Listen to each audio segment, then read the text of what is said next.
Hello, and welcome to Stories from the View, a podcast from the Pleasant View Senior Center in East Longmeadow, Massachusetts. On this podcast, we invite people from all over to tell us their stories about their lives and events at the Senior Center and involving seniors. And today's guest is Ginger Elliot from the RSVP program. And here is your host, Mary Jenowin Kaplan.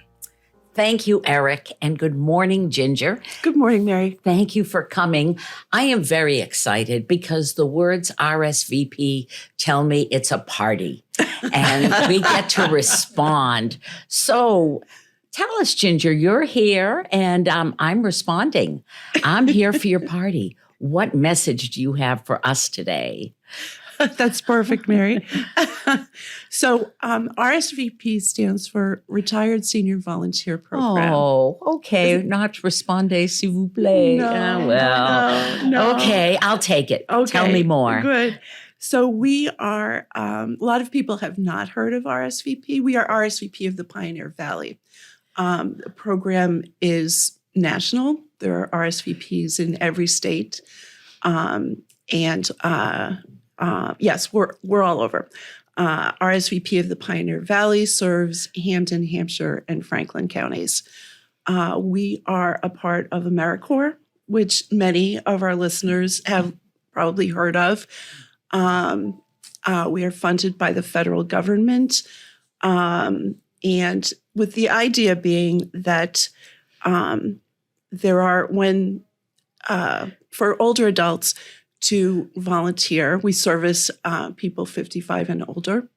The idea being that their volunteer service benefits the community, also benefits themselves. And that's why the federal government started this program, this branch of AmeriCorps, which is actually called the Senior Corps. And we are required by the terms of our grant to have a community partner as well, which is Community Action of Pioneer Valley. So it's kind of a long answer to, what is RSVP? Well, let's cut to the chase then, get to the meat of the matter.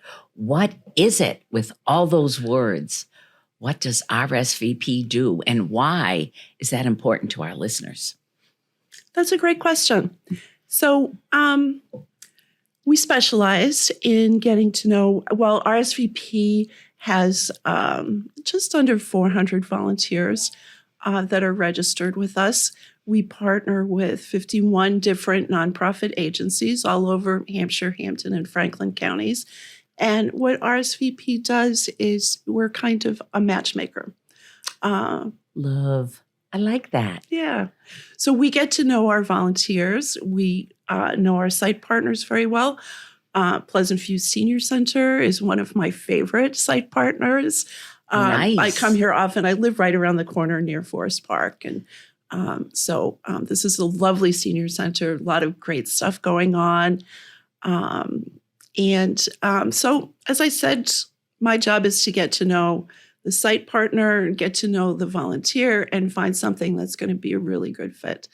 With the idea that, the volunteer is benefiting the community, but we also want it to be a rewarding and enriching experience for the volunteer as well. So, say, for instance, I'm a retired person, and I am, and why should I volunteer? Mm-hmm. I worked my whole life. I have a TV. I have a refrigerator. What more do I need, Ginger? So, Mary, my understanding is that you stay pretty busy. I do. Yes. I do. But I'm setting you up here for success. So, and I know there are some really important benefits to volunteering. Yes, there are. And I wish everyone knew that. Mm-hmm. Well, as you said, you've worked hard your whole life. And, most of us 55 and older have. We get to a point in our lives when our families are grown. We might have a source of income that's independent of our, daily work. Many of us do not have as many responsibilities as we used to. We have, I think many older adults find that they have more freedom at this time in our lives than ever before. We're also at a stage in life when we're thinking about making a difference. Kind of what does it all mean? And what have I contributed? How have I made the world a better place? So, volunteering can be a very integral part of that whole process. It just fits in really well.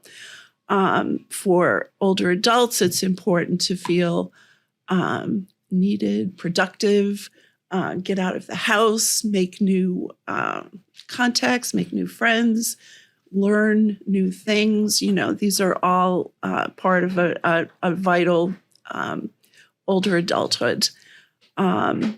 So it can also, for many older adults, volunteering can be a chance to try something that you haven't tried before. Like a podcast. Excellent. Yes. That's so true.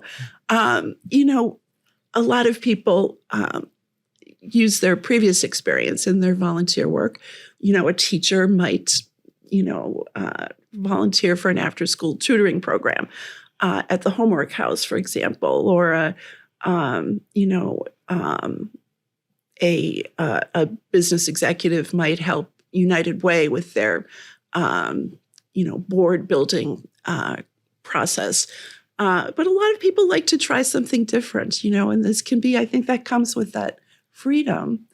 A lot of people want to do something totally different. And some of my favorite stories about that, I helped a retired teacher actually find volunteer work. She had taught her whole life. But what she told me was that she, when she started out as a young girl, she always wanted to be a nurse. That was her dream, her vocation. Her parents could only afford to send her to teacher college, which used to be, you might remember, quite inexpensive.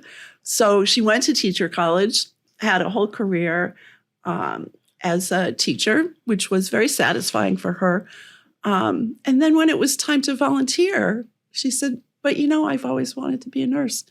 And so I placed her at Bay State Noble Hospital in the emergency room, helping out there. And she loves it. It's a dream come true. And so if someone were thinking about volunteering, yes, what could I do in the emergency room other than get in the way? As an untrained volunteer, okay. And I'm sure perhaps they offer training? Yes, I was just going to say that most of our volunteers do receive some kind of training, and in a medical setting, that's especially important. So, what a volunteer could do in an emergency room. If you've ever been in an emergency room, you know that it involves a lot of waiting around. Mm-hmm. So a volunteer could be, just a person, company. Get you a magazine, get you a glass of water, answer questions for you, let the medical personnel know if the person is having some sort of troubling symptom that's getting worse, something like that. Also, helping them navigate, helping them get to the emergency room, get registered, deal with be able to explain, tests or medical procedures. Maybe the patient in the emergency room has children with her or him. The volunteer could be helpful with that. There's so many ways that a volunteer can help. And having been in an emergency room, it's reassuring to know somebody from the hospital knows I'm here. Exactly. It's not that I'm just quietly sitting in my hard plastic chair. That's right. Bleeding. That's excellent. Right. Excellent. Excellent. Great. You must have a ton of stories, Ginger. Tell me one more, please. Well, we have a volunteer who spent his working career as a software engineer. And he was very good at it. And that's an important skill. But when it was time for him to volunteer, he said, what I've always wanted to do? I've always wanted to work outdoors. I've always wanted to help with the environment. And so we placed him with the trustees of reservation. Fabulous organization. It is. It is one of our site partners. I think one of the things that I would like people to know about volunteering, there are certain things that come to mind right away, like a food pantry, maybe, or a nursing home, or there, just a few things that like pop into the front of a person's mind. But there are so many different things that you might not have thought of, and that's something. As I said, with RSVP, we really try to personalize the experience and to find a good fit. So we make an effort to have a portfolio of a range of opportunities just for that reason. So trustees of reservation, that might not be something that a person would think of right away with, I can clear hiking trails, for them, or I can help with the bird census in the spring, or, there are just so many opportunities that you maybe have not thought of and that we at RSVP can help you. I'm excited because you have painted for me a picture that you offer a personalized service. Yes. And as a retired person, there's nothing more frustrating than going online, filling out my name and my birth date, and the thought of looking at a long laundry list of volunteer opportunities. I think I would lose interest because I might not know what trustees of reservation are. I might not have the confidence to pick something totally different because what if I can't do it? Yep. So it sounds like your job is really sort of a hostess, nurturer, guide to another part of the life, and a cheerleader. Yes. Absolutely. So do people have to volunteer 40 hours a week? What are the commitments for this? No, not at all. And that is another way that we try to personalize the experience, because everybody we have a certain amount of freedom, but everybody has their life too. And you have to work around. That. So our volunteer opportunities, some people like to get out every day. Some people like to volunteer once a month. One program that every senior center and Council on Aging has is called Brown Bag. And Pleasant View has that program here. Which is a great commercial here. So I'm glad you mentioned that. Yes. This is good. Tell us about Brown Bag, because people might not know. Oh, it's a wonderful program where seniors in need can come once a month. I think it's usually at the end of the month, and get a brown paper grocery bag full of food for free, no strings attached. So it's a wonderful service. Many seniors who, especially who are shut in, can't get out on a fixed income. That bag of groceries, once a month can really make a difference. So that's an example of a volunteer opportunity, because somebody has to fill the bags, and give them out. That's an example of an opportunity that has a very low time commitment. It's once a month for 2 hours. So a person could do that. But it's important. So important. Yes. And so rewarding. We also have volunteers that we call Experience on Call, who do not make a regular commitment at all, but who volunteer for special events. Kind of like done in a day, one and done sort of things. Yes, exactly. And, most of our volunteers tell us that, yes, they want to do good, and also they like meeting new people. So that Experience on Call is a wonderful option for somebody like that. Just, go out to a different place. I think on November 2nd, the Big Brothers Big Sisters is having what do they call it? A Brews, Bites, and Bids fundraiser at the Log Cabin in Holyoke. with That's the RSVP. I knew there was a party you're here. right. I knew it. Oh, yeah. Excellent. So It's not- you get to volunteer. Yep. You get to meet other wonderful volunteers, and you're at a party And you're at a party. Yes. at the log cabin. Not too shabby. Not too shabby at all. No. The Food Bank of Western Massachusetts just did their, you've probably heard of it, We'll Bike for Food, that they do every September. And they use our volunteers to help out with that also. So you don't have to bike, but you can help the But bikers. you can help the bikers, yes. For those of Yes. us that might not be biking for food. Right, right. So, there are lots of ways to give back, lots of ways to volunteer. And certainly, since you brought up the issue of time commitment, we will make that work for the volunteer. So even the snowbirds, they can go to Florida, Yes. but when they come back, Mm-hmm. what if people had grandkids Mm-hmm. or for the summer might be having some responsibilities?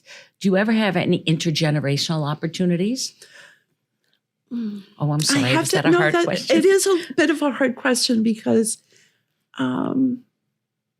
we cannot, our mandate is to work with people who are 55 and older. So your grandchildren are probably younger. So yes, they probably are. And most of the sites that we work with, our site partners, mostly have age requirements also. It's common for people to say you must be 18 or older. So we don't see too much of the intergenerational thing. So tell me about the process. How does this happen? Applications, whatever. I'm sure you've explained this many times. Let's hear it. Yes, I have. The process is quite simple, actually. We have online presence. You can go to rsvppv.org. You can call 413-387-4558 and let us know that you're interested in volunteering. We will send to you a very simple form. It's called a volunteer information form. One page, one side, gives your contact information, your something about your experiences, your interests in volunteering, your time availability, and yeah, that's basically it. Just if you have snowbird dates or different availability during the course of the year, you would let us know that. Just like some basic information, places to start. We would send you, along with the volunteer information form, we would also send you a copy of our monthly newsletter. And that's a service that we offer to our volunteers. We publish a newsletter every month with sort of updated opportunities. So we would send one of those to you just to give people an idea of where to start.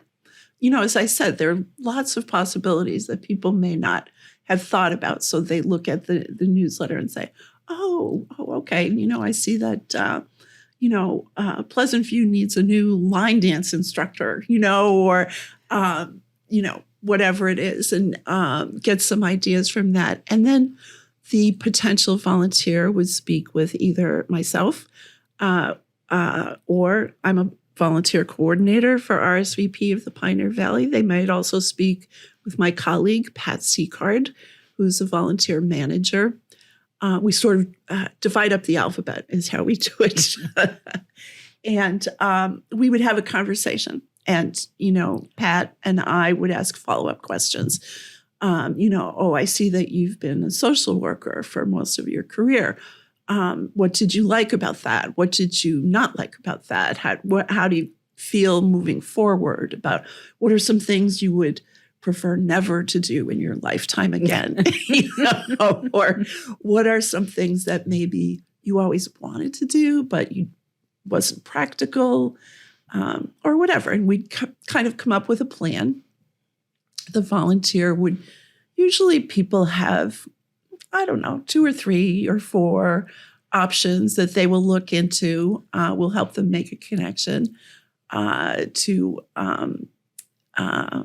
talk with a person at that site and see if it would be a good fit. And then we have an in-process status that we hold on to for usually about 3 months at least. It takes about that long to get somebody settled. The site partner will probably want to do an interview. Many of them will do a criminal background check. Also, we don't do that, but the site partners. So some often sites do. might require that, which That's is right. fine because Yeah. you want to keep the clients of the site or Mhm. customers safe. Yes, So, absolutely. Absolutely. And, that's actually another area where RSVP can be helpful if there's ever a question or a problem with the criminal background check, because sometimes people, the record might be incorrect. The, volunteer might have been something. I remember I had a volunteer once who had an issue, I don't know, back in the 70s. It's like, well, it's, sometimes there are extenuating circumstances, and RSVP can be helpful in that way also. So pretty simple process. We have, I am happy to say that our volunteers tend to stay with us a long time. The placements tend to work out. And where do I have this? Over 27% of our current volunteers have been at their site for 10 years or more. oh my, Isn't that extraordinary? that's Yes. extraordinary. Yes. And how wonderful. Yep. They have found another home, Yes. They another have. place where they can contribute Mhm. and are probably welcomed, Yep. and they're doing some more good in their lives. Yes. Yes. That's true. Astonishing. So, Ginger, Hmm. how did you fall into this line of work? Were you when you went to college, you thought, I want to help people find volunteer responsibilities a long time ago? No. I don't even think that's a thing. No, probably not. No. Yeah, I don't know. Life happens. But when I was starting out, I majored in Spanish, the Spanish language and literature. And I was not even, I was very impractical at that time, did not really have a career goal. I just enjoyed studying languages. And I ended up, after graduating from college, teaching Spanish, excuse me, which was not a goal that I had ever had. But as it turns out, I loved it. And I was really good at it. I had a 32 years of teaching middle and high school Spanish. Middle school, brave woman, good. I love middle school. And, I worked at a school that was grades 7 through 12. So one of the things that I enjoyed about it is that, and it was a small school, so you got to know the students. And there's so much growth between grade 7 and grade 12. And so it was very rewarding to, get to know kids and watch them See grow. them, yes. So that was that.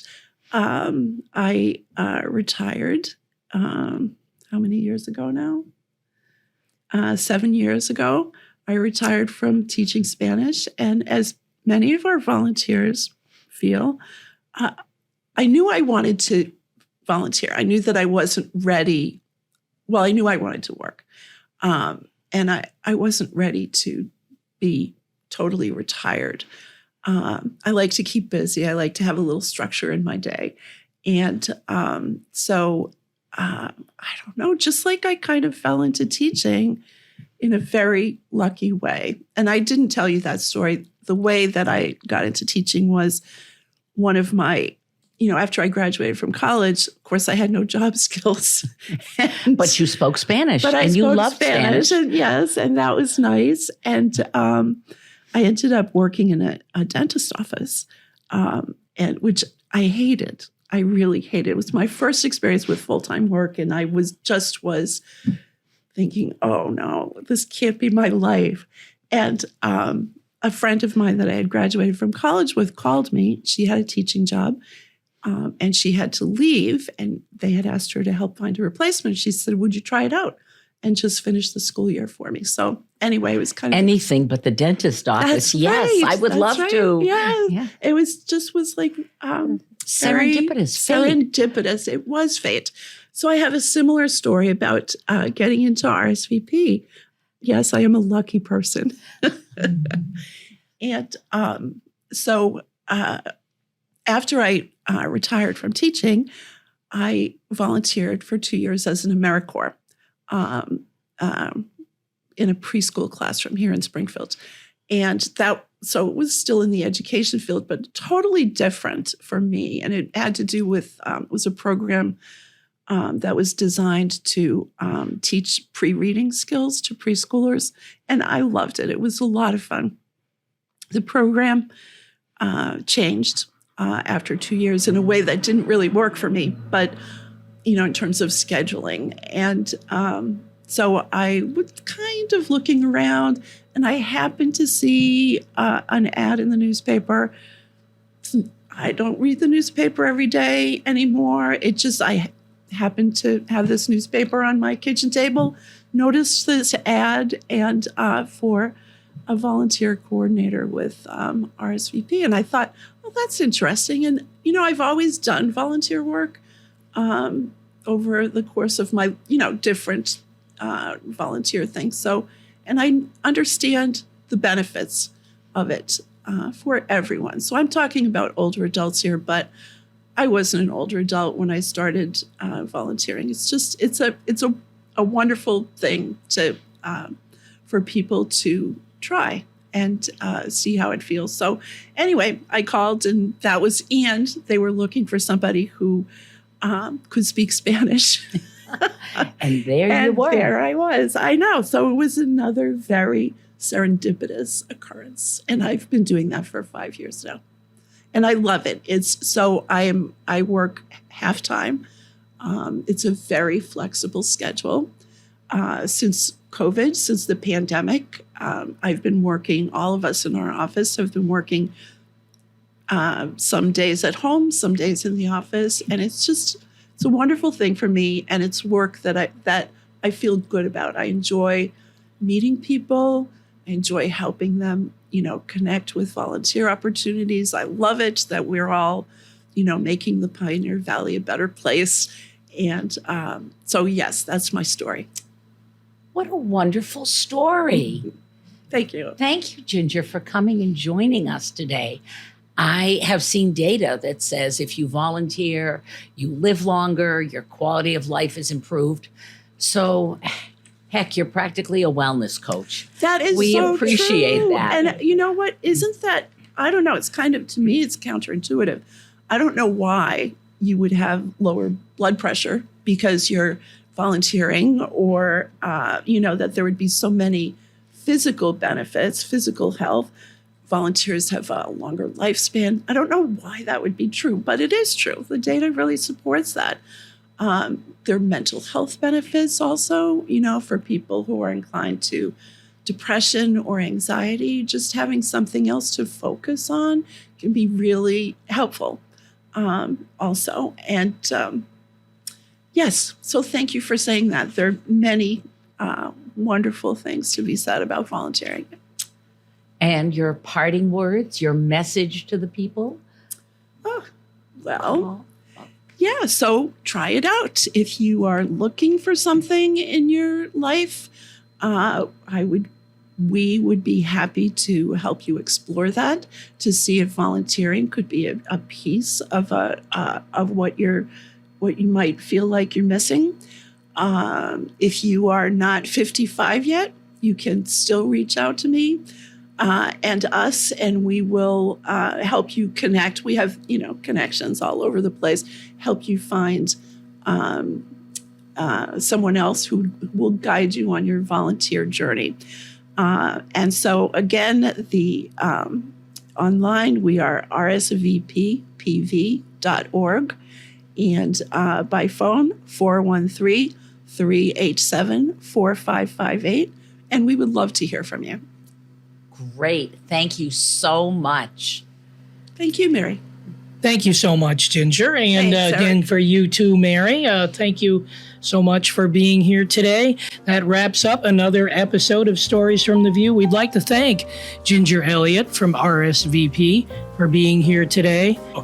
The Stories from the View podcast, it's available on the LCAT 01028 channel on YouTube and on Spotify. If you have a story you'd like to share on the program, contact Pleasant View Senior Center Director Erin Kobler by stopping by the Senior Center or by calling Erin at 413-525-5436, extension 1401, or you can send an email to Erin, erin.kobler@eastlongmeadowma.gov.